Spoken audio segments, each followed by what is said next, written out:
Hello everyone. Here we will discuss the derivations of the solutions to another mass transport problem called diffusion into a falling liquid film or absorption. So imagine that we have a forced convection mass transfer case where viscous flow and diffusion occurs under a condition where the velocity field is not affected by the diffusion. So in here, we are essentially considering an absorption of gas A. Gas A is basically present in here by a laminar film of liquid B. So liquid B in here is basically forming the liquid in here, and this rested area in here, you can view that these sections in here as a wall basically. Okay. So we have two assumptions in here. The assumption is that material A is only slightly soluble in B so that the viscosity of the liquid is unaffected. And diffusion takes place so slowly in liquid film such that A will not penetrate very far into the film. So the penetration distance is small compared to the film thickness. So if I put it in this particular example that your CA not in here has a profiles of that basically increase from the beginning of the flow.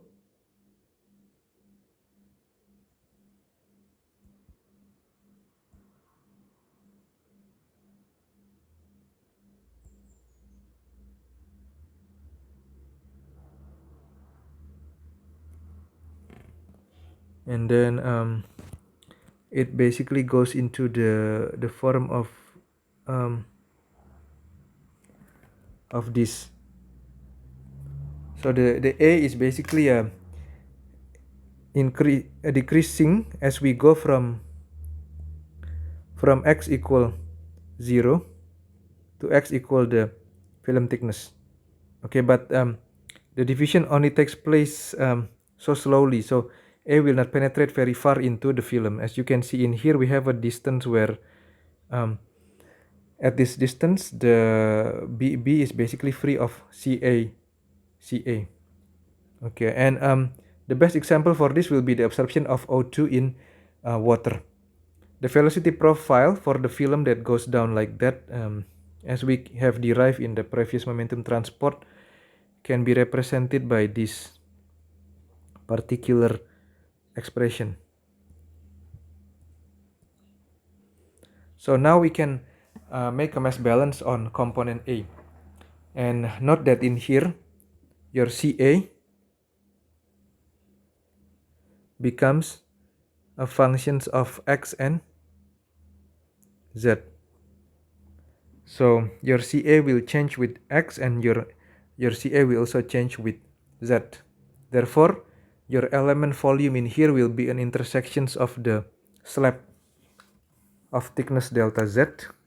So you will have a slab of the thickness of delta Z, which is this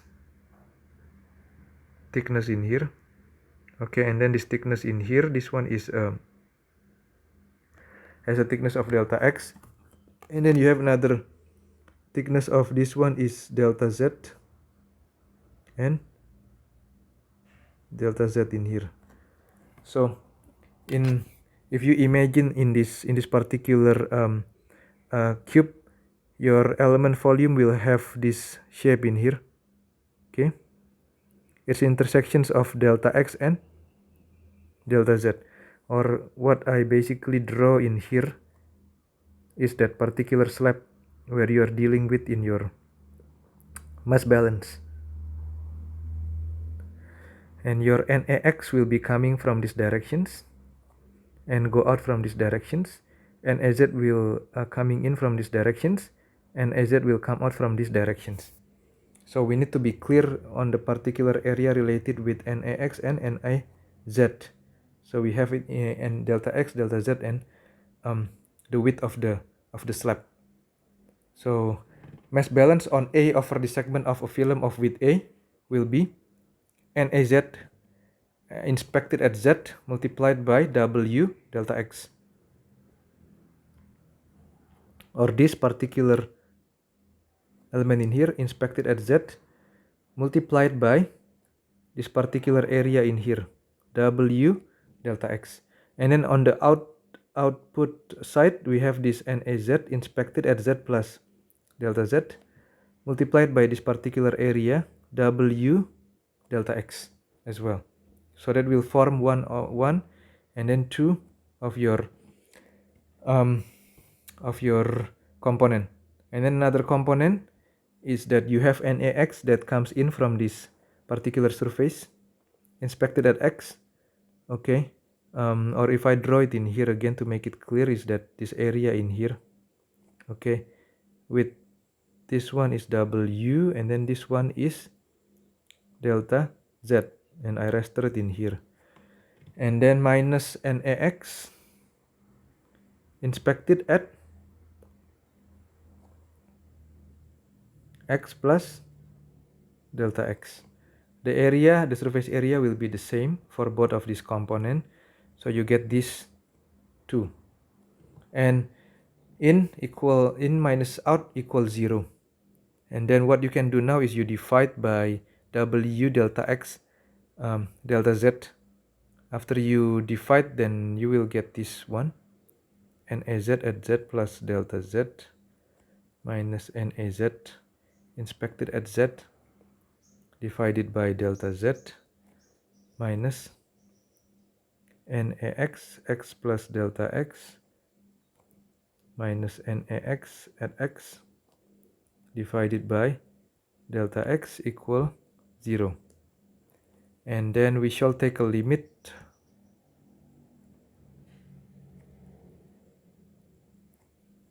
delta Z approaching 0 and delta X approaching 0. Then what we will have is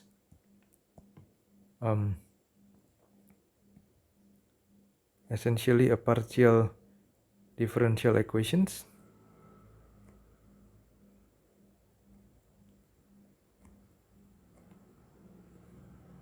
Then we can combine the negative sign for both terms.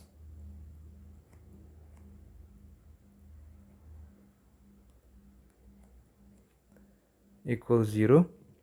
So we have del NAZ over del Z plus del NAX for delta X 0.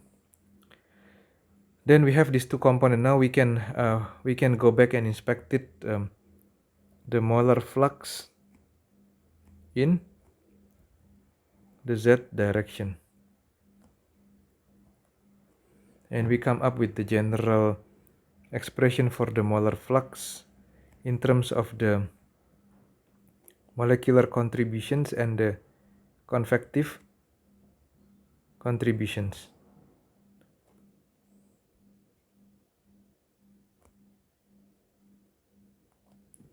The first one in here refers to the molecular contribution. This one refers to the convective contributions. And then we can assume that the C is constant. So then we can simplify further. Well, this become minus DAB del CA over del Z plus XA and AZ plus NBZ. Now in here we inspected each of the term and then connect back with our systems in here. This first term in here can be neglected. Since the transport in Z direction will be primarily by convection. And then this term in here will be equal to CA multiplied by the Vz as a function of x. As you can see on top in here, what we are saying is that the transport along the z directions in here will be dominated more by the bulk motion of the fluid instead of by the molecular diffusion. So in that case, the contribution from the molecular diffusions is much less compared to the contributions from the bulk motion of the fluid. Therefore, we can take that this NAZ will be equal to this. And then now the second one, we will inspect the molar flux in the x directions.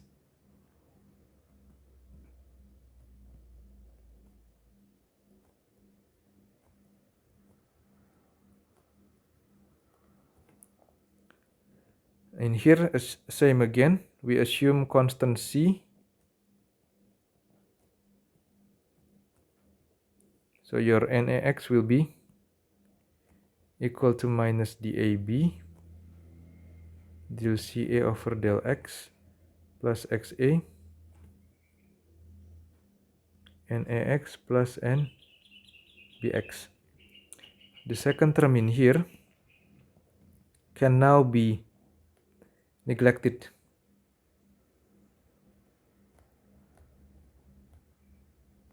Because in the x directions, A move predominantly by diffusion.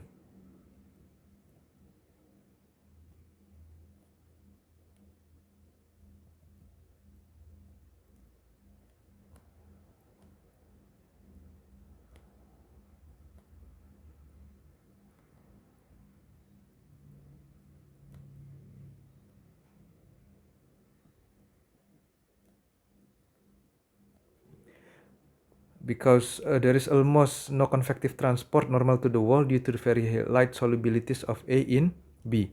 So if we go and inspect our system again, you need to see the transport directions in the x directions. Like there is no bulk motion of the fluid in these directions. So most of the contributions for the diffusions of A and B occurs by the molecular contributions. Now we can establish that NAZ will be equal to CA VZX, and your NAX will be equal to minus DAB del CA over del X. Then we insert this back into your original expressions in here. Okay, if we do that, then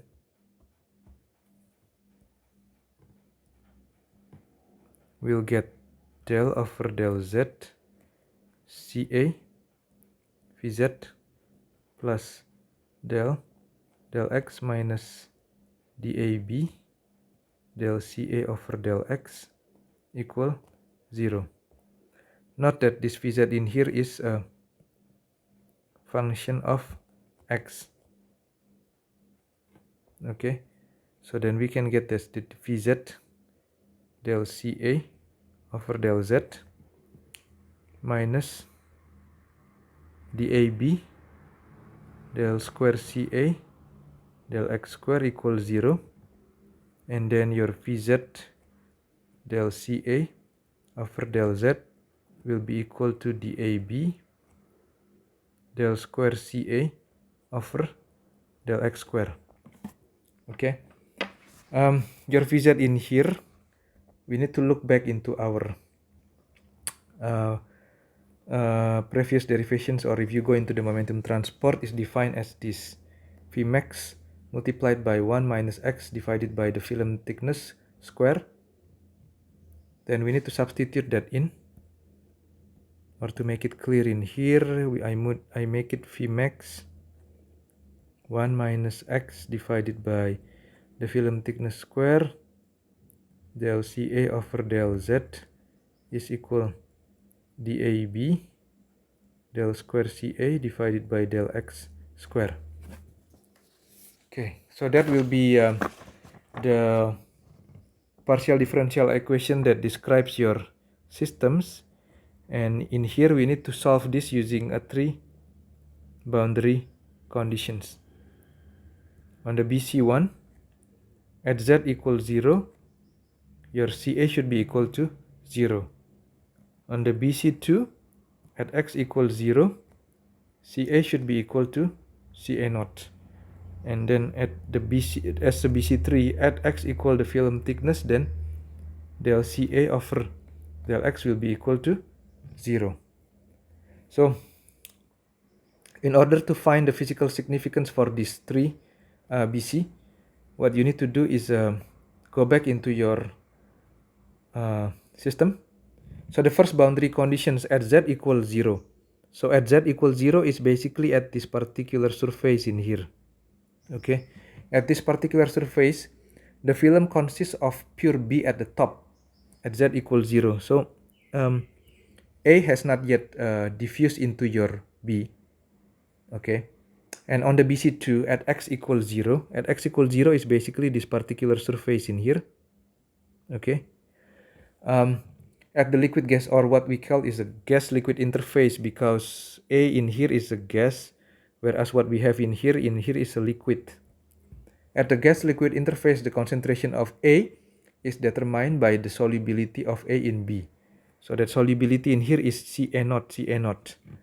Okay, and then the last boundary condition at x equal the film thickness, or basically at the interface between the liquid and the solid or the wall, the derivative of the Ca with respect to x equal to 0, because what it says basically A cannot diffuse through the solid wall.